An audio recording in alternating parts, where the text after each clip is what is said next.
Ronaldo's last game. The sun dipped low over the roaring stadium, casting golden rays across the sea of fans wearing red and green. It was the final match of the International Champions League, and all eyes were on Cristiano Ronaldo. At 41, he had already shattered records, lifted trophies, and inspired a generation. But this game was different. It was his last. The locker room buzzed with anticipation. Young players looked to him, nervous but fueled by his presence. Ronaldo laced his boots slowly, his mind drifting to his first game as a boy in Madeira, chasing a ball through narrow streets with nothing but a dream. The whistle blew and the game began. The opposition was fast, technical, and unrelenting, but Ronaldo moved with purpose, less speed, more precision. He didn't need to outrun the world anymore. He had already conquered it. In the 88th minute, with the score locked at 2-2, Ronaldo stood over a free kick. The crowd fell silent. He took a breath, then, like clockwork, his foot met the ball with that legendary whip. The net rippled. The stadium erupted. As his teammates swarmed him, Ronaldo looked up at the sky. He smiled, not because of the goal, but because of the journey. It wasn't just a game. It was a farewell written in glory.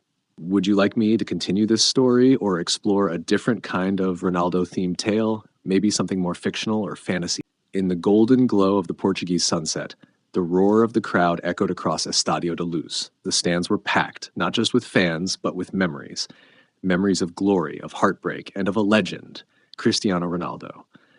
At 41, most players were long retired, but Ronaldo stood at the edge of the pitch, wearing the captain's armband one last time. His face was older, marked with lines earned through battles on fields across the world, but his eyes still burned with the same fire that lit up Manchester, Madrid, and Turin. The match wasn't just any game. It was a farewell. Portugal versus Brazil, a celebration of football's past and present. As the national anthem played, Ronaldo looked up into the stands. He saw his mother wiping away tears, his children waving flags, and thousands of fans chanting his name. But he also saw the boy he once was, kicking a torn ball on the island of Madeira, dreaming of nights like this. The whistle blew and the game began. Ronaldo moved with grace and intelligence, conserving energy but still commanding respect. In the 89th minute, with the score locked at 2-2, Portugal earned a free kick just outside the box. The crowd hushed. Everyone knew. Ronaldo stepped up. He closed his eyes for a moment. Then he struck. The ball soared like a comet, curling past the wall and into the top corner of the net. The stadium erupted. He didn't celebrate wildly. He simply raised both arms to the sky and smiled. As he walked off the pitch for the final time, every fan, Portuguese or Brazilian, stood in applause. The king was leaving his throne, but he left behind a legacy etched in gold. And somewhere on a dusty field in Madeira, another child kicked a ball, dreaming of greatness. Would you like a version of this story for children or in another style? Cristiano Ronaldo's happiness often shines through his love for football, his family, and his achievements. On the pitch, his joy is visible in every goal celebration. Arms wide, face lit up with passion. Off the field, he finds fulfillment in spending time with his children and giving back through charity. For Ronaldo, happiness comes not just from winning trophies, but from inspiring others and pushing himself to be better every day. His smile tells a story of hard work, resilience, and a deep love for the game. Cristiano Ronaldo's happiness often shines through his love for football, his family, and his achievements. On the pitch, his joy is visible in every goal celebration. Arms wide, face lit up with passion. Off the field, he finds fulfillment in spending time with his children and giving back through charity. For Ronaldo, happiness comes not just from winning trophies, but from inspiring others and pushing himself to be better every day. His smile tells a story. Ronaldo's struggle. Cristiano Ronaldo sat alone in the locker room, his head down. He had missed a penalty in the last match. The media said he was too old, that his time was over. But Ronaldo wasn't one to quit. That night, he returned to the empty pitch. Here's a poetic, emotional narrative of Cristiano Ronaldo's sad story, a blend of truth and storytelling that captures the deeper feeling of his life journey, not just the facts. The boy who ran beyond the mountains.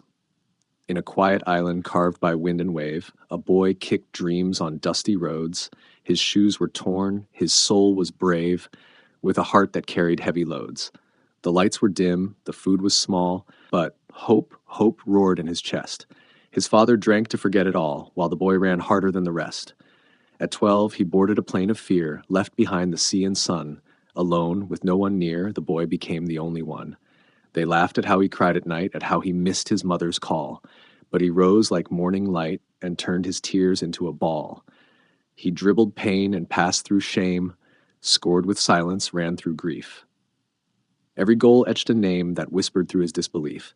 But fate is cruel and cold and fast. His father's eyes would close too soon. The trophies came, but not the past. No cheers could fill that quiet room.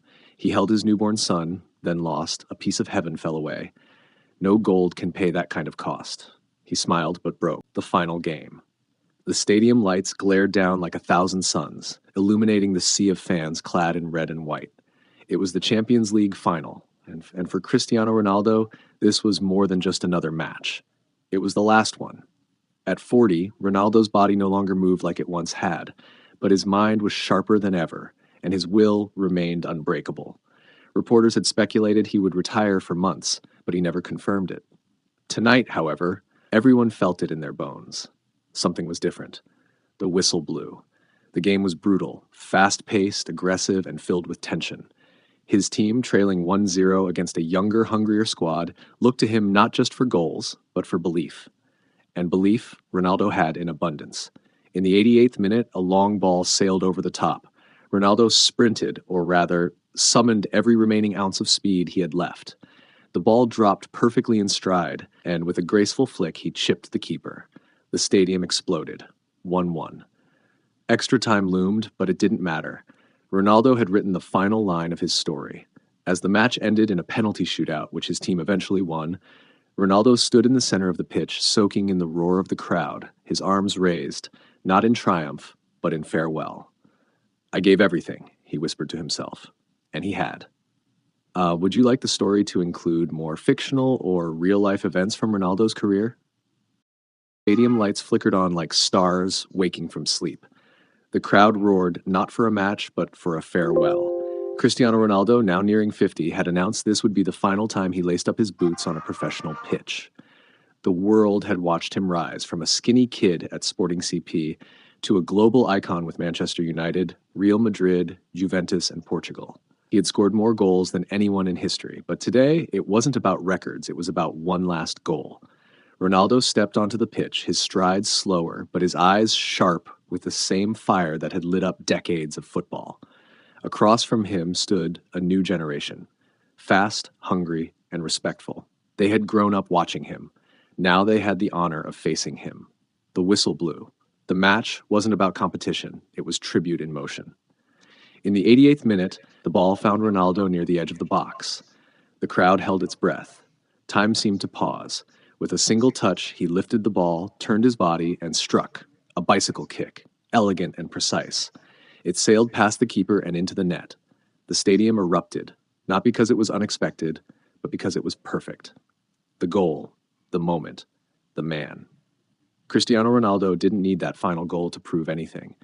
But as he jogged to the corner flag, arms outstretched, smiling to the heavens, everyone knew legends don't just retire, they write endings worthy of their stories. Would you like the story